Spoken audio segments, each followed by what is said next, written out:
Alright, what's up guys? We got the review on the second episode of Sacred 7.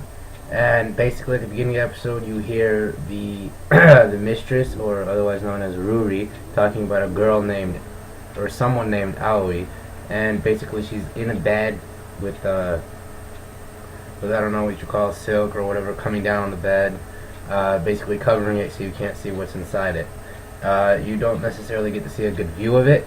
That you're just able to see her for like 2 seconds and then the opening starts. And if you remember from the first episode, Arma is basically still not wanting to help them with his powers. He still doesn't like the fact that he has powers, or he has to help defeat these Darkstones.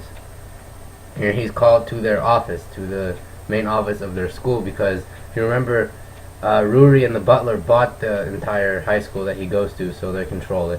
So he's being called to their office, and then you see that rock. Now, the rock made me laugh in the first episode because it's just like a talking rock. Honestly, he's a Darkstone himself, but you know he doesn't necessarily. He's not an evil Darkstone or anything. He's not bad, but it's just a talking rock. So Arma's sitting there, looking at the rock, and then all of a sudden the rock starts talking, and they do a little conversation. And then Ruri comes in and tells him, we need you to help, blah blah blah.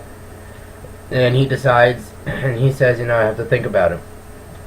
So basically, it fast forwards a little. This episode had a couple parts that felt unneeded, or felt like it was just there to take up space.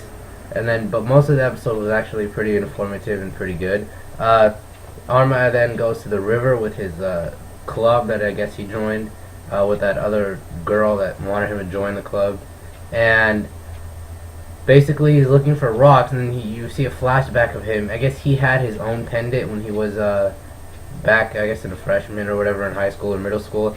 Because in the first episode they tell you that Arma basically sent, I think, about 5 or 7 high schoolers to the hospital with injuries that wouldn't heal for about like 6 months, because he basically lost control of his power and kicked their ass.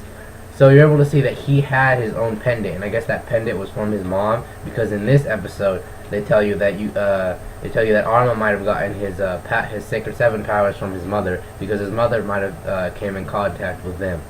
So basically, I guess they threw his pendant off, and now he's looking for it to repay Ruri, basically, all in all. And he decides to help them after he sees that girl that we saw in the first couple episodes of the first couple seconds of the episode, where that girl was in the bed, Aoi, and it turns out that girl is Ruri's sister. So her sister has been petrified or whatever and put in stone, and now she can't move, and basically she's fighting, trying to fight these Darkstones to find a way to bring her sister back to life or whatever.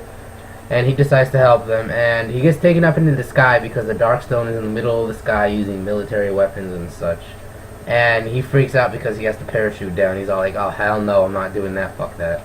He just doesn't even want to do it. And then he gets sent down with the rock, the talking rock. He gets sent down with Hellbrick.